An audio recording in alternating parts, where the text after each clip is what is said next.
গরম। হ্যাঁ, এ কি কলিংই হচ্ছে না? হ্যাঁ, আচ্ছা, ভাবলাম তাতা পোড়া গরমে ঘরে এসে একটু এসিতে থাকবো, এখন এসিও আমার সঙ্গে বদলা নিচ্ছে। এবার কি করব? ঠিক আছে, কোনো এসি মেকানিককে ফোন করে ডেকে নিই ওকে।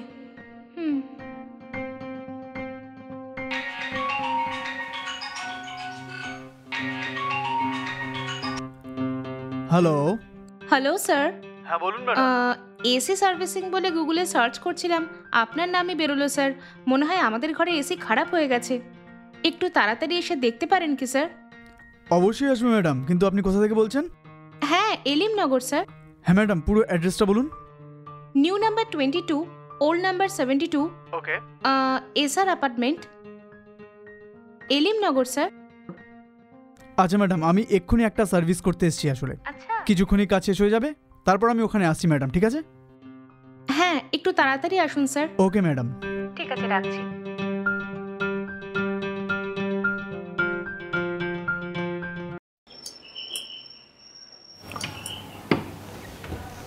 হ্যাঁ, কে? প্রণাম ম্যাডাম। হ্যাঁ, প্রণাম। এই নম্বরে এসি রিপেয়ার করার জন্য একটু আগে ফোন এসেছিল।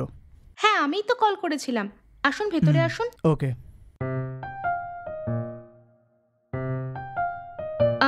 এই এসিটা ঠিকমতো ঠান্ডা হচ্ছে না। ঠিক আছে ম্যাডাম, চেক করে দেখছি কি প্রবলেম। হ্যাঁ, ওকে।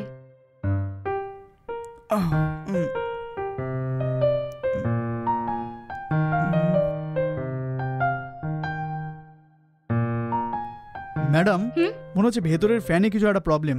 আচ্ছা, যদি কোনো আপনার কাজ থাকে করুন, টাইম লাগবে। ঠিক হতেই আমি আপনাকে ডেকে নেব। আরে কোনো ব্যাপার না, আপনি আরাম করে দেখুন স্যার, আপনি রিপেয়ার করুন, যত সময় লাগে আমি এখানেই আছি। ম্যাডাম, এটা খুলে রিপেয়ার করতে অনেক টাইম লাগবে, ততক্ষণে আপনি ঘরের অন্য কাজ করে নিতে পারেন। শুধু শুধু এখানে দাঁড়িয়ে কি করবেন? আরে কোনো প্রবলেম নেই স্যার, আমি সব কাজ কখন শেষ করে নিয়েছি। আপনি কাজ করুন না, আমি এখানেই আছি। ঠিক আছে ম্যাডাম। হুম।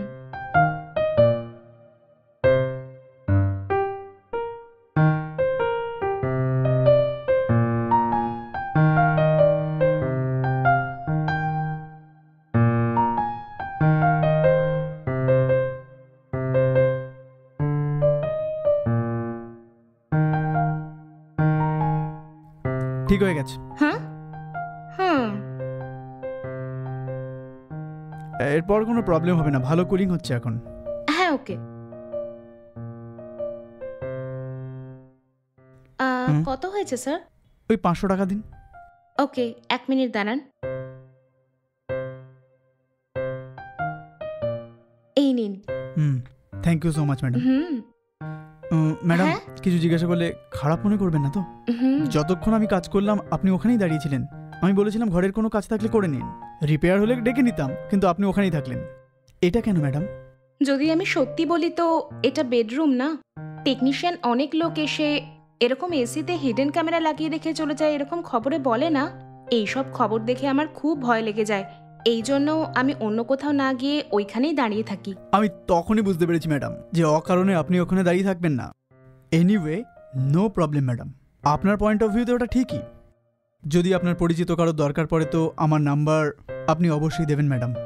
হ্যাঁ, যদি কেউ জিজ্ঞেস করে আমি ওকে নিশ্চয়ই ম্যাডাম, বলে দেব। Thank you. Okay sir. Okay, thank you so much madam. আচ্ছা, ঠিক আছে।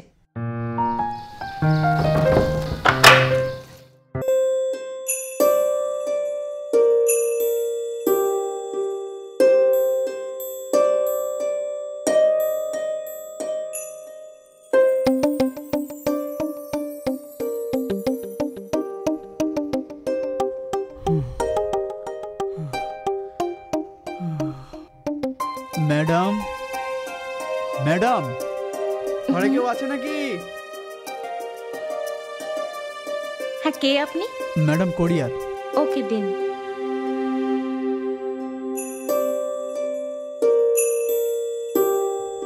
এটাই সাইন করুন ম্যাডাম।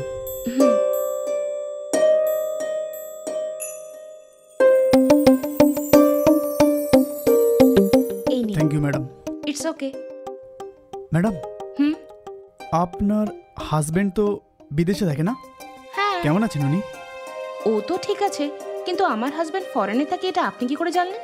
আরে সেরকম নয়, এমনি বলছি। আপনার হাজবেন্ড বিদেশে থাকে শুধু আমি নয়, সারা দুনিয়া জানে ম্যাডাম। কিছুদিন আগে আপনি একটা ভিডিও আপলোড করেছিলেন না আপনার স্বামীর সাথে এয়ারপোর্টে? ওই ভিডিওটা ভাইরাল হয়েছিল ম্যাডাম। আর ওই ভিডিওটা আমি টিভিতে আর ইউটিউবে অনেকবার দেখেছি। ওটা থেকে বুঝতে পারলাম আপনার স্বামী বিদেশে থাকে। ও, তো আপনিও এই ভিডিওটা হুম। দেখেছেন? অ্যাকচুয়ালি রিলসে দেওয়ার জন্য আমি ওই ভিডিওটা ও বানিয়েছিলাম। I see. আমি ভাবতেও পারিনি, কিন্তু ওটা এত ভাইরাল হয়ে গেছে। আর ওই ভিডিওতে আপনি বলেছেন যে বিয়ের 10 দিনের মধ্যেই আপনার স্বামী বিদেশে চলে গেছে। অনেক ফিলিং নিয়ে বলেছেন আপনি। হ্যাঁ হ্যাঁ স্যার, আমার হাজবেন্ড না বিয়ের ঠিক 10 দিন পরেই বিদেশে চলে গেছে। এবার কি করতে পারি, ফ্যামিলিরও তো কিছু অবস্থা রয়েছে না। ওসব ছাড়ুন ম্যাডাম, আপনার স্বামী কবে আবার আসবে? ওনার ফিরে আসতে তো 1 বছর তো লেগেই যাবে। কি বলছেন, 1 বছর লাগবে? হ্যাঁ তো স্যার, 1 বছর পর্যন্ত ও ছুটিও পাবে না তো। এটাই ওর কোম্পানির রুল। আর যদি ছুটিও পেয়ে যায় তো 1 মাসের জন্য হয়তো ছুটি দেবে, তারপর আবার বেরিয়ে চলে যাবে। এটা কি বলছেন ম্যাডাম আপনি? বিয়ের 10 দিনের মধ্যেও ফরেন চলে গেছে, আবার 1 বছর পরে এখানে আসবে? ততক্ষণ আপনার এখানে একা একা থাকা অনেক কষ্টের ব্যাপার ম্যাডাম, আমি বুঝতে পারছি। কষ্ট তো আছেই, এবার কি করতে পারি, আমাদের ঘরের অবস্থাই এরকম, এটা সবাইকে অ্যাকসেপ্ট করতে হবে। ঠিক আছে ম্যাডাম, আপনি যা কিছু বলুন। আপনি একটা ভিডিও আপলোড করে স্বামী এখানে নেই বলে ওখানে দিয়ে আপনি সারা দুনিয়াকে জানিয়ে দিয়েছেন। রিলসে দেওয়ার জন্য এত ভাইরাল হয়ে গেল। আপনার মতোই যেই ওই রিলটা দেখেছে সেই একই প্রশ্ন করে। এখন মনে হয় কেন আমি রিলটা দিয়েছিলাম, সবাইকে উত্তর দিতে দিতে আমার অবস্থা খারাপ হয়ে গেছে। ওকে ম্যাডাম, আমি আসছি। ঠিক আছে।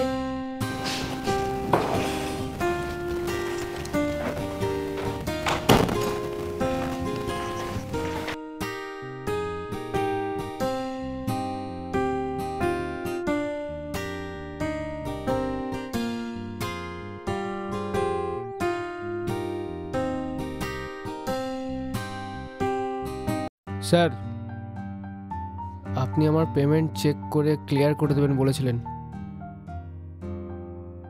না স্যার, স্যার যদি আপনাদের মতো মানুষ পেমেন্ট ডিলে করে দেয় আমাদের মতো মানুষ, তাহলে আমরা কী করবো স্যার? এই মাসের ফিনান্স খুব টাইট আছে স্যার।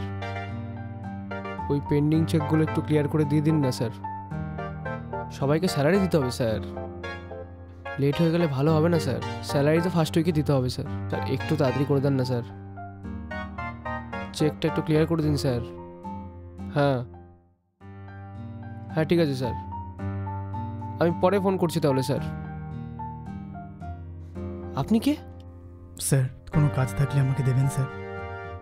কোনো কাজ পাচ্ছি না, অনেক কষ্টে আছি স্যার। যে কোনো কাজ করতে আমি রাজি স্যার। আচ্ছা, তুই কি কি কাজ করিস? আমি খাবার বানিয়ে দিতে পারবো, আর ঘরের কাজও করে দিতে পারবো। আর যদি গার্ডেনিংয়ের কাজ থাকে তাও করে দিতে পারবো স্যার। আমার বাড়িতে কোনো রকম গার্ডেন নেই, কিন্তু বাকি সব কাজের জন্য আমাদের একটা চাকর লাগবেও। এরকম হলে তাহলে কাল থেকে কাজ করতে আসবে কি? হ্যাঁ আসবো স্যার। ঠিক আছে, তুই ভেতরে আয়, ম্যাডামের সাথে ইন্ট্রোডিউস করে দিচ্ছি। Okay sir.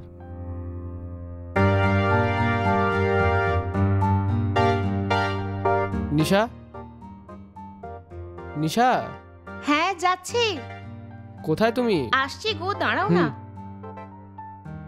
কি হয়েছে গো, ডাকলে কেন? একে? আমি একে আমাদের বাড়ির সমস্ত কাজ করার জন্য অ্যাপয়েন্ট করেছি।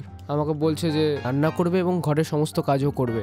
আচ্ছা। এমনি তো আমাদের ঘরের কাজ করার জন্য একটা লোক রাখতোই, হুম। তোমাকেও অনেক সাহায্য করতে পারবে, এই জন্যই ওকে কাজটা দিলাম। তোমার সাথে ইন্ট্রোডিউস করার জন্য ডাকলাম। শোনো, ছেলেরা কি করে ঘরের কাজ আর রান্নাঘরের কাজ করতে পারবে? এইসবের জন্য মেয়েরাই ঠিক আছে। তুমি এরকম কেন কথা বলছো? বড় বড় হোটেলে, বড় বড় ঘরে পুরুষ মানুষের সমস্ত কাজ করে, এই জন্য আমিও ওকেই কাজ দিলাম। পুরুষ মানুষ ঠিক করে খাবার বানাতে পারবে না। হ্যাঁ, কি ব্যাপার, তুই ভালো খাবার বানাবি তো? ম্যাডাম, 7-8 বছর ধরে আমি একটা শেফ হিসেবে বাবুর্চিতে কাজ করতাম ম্যাডাম। ওখানে ভালো কাজ করতাম, কিন্তু আমার স্ত্রীর শরীর খারাপ হওয়ার জন্য আমি ওখানে কিছুদিন কাজে যেতে পারিনি ম্যাডাম। এই জন্য ওখান থেকে বার করে দিয়েছে। আসলে আমি কোনো কাজ পাচ্ছি না, অনেক কষ্টে আছি ম্যাডাম। দুবেলা দুমুঠো রুটি আনা আমার জন্য মুশকিল হয়ে যাচ্ছে ম্যাডাম। আমি হাত জোড়ো করছি ম্যাডাম, প্লিজ কাজ দিন আমায়। আচ্ছা, এমনটা? ঠিক আছে, আমরা দুজন সকালে অফিসে বেরিয়ে যাই, ফিরতে ফিরতে তো সন্ধে হয়ে যায়। ও তো বলছে তো ঘরের কাজ, রান্নাঘরের কাজ করে নেবে, দেখি কেমন করে। চল কাল থেকে কাজ করতে চলে আসবি। হুম। প্রতি মাসে 15,000 স্যালারি তুই পাবি, ঠিক আছে? হ্যাঁ ওকে স্যার। ঠিক আছে চল কালকে তুই আয়। ধন্যবাদ ধন্যবাদ। আরে ঠিক ম্যাডাম। আছে ঠিক আছে, হুম দাঁড়াও আমি ওকে আগিয়ে দিয়ে আসি। হুম।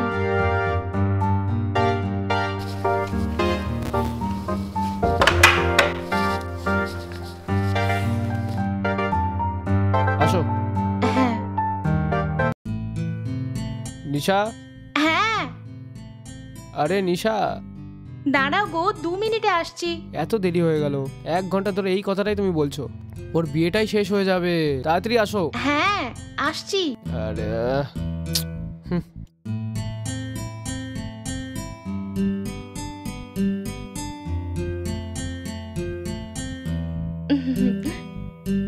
উম, হে, উম, তুমি দেখতে তো খুব সুন্দর লাগছো, উহুম, একদম ঐশ্বর্য রায়ের মতো।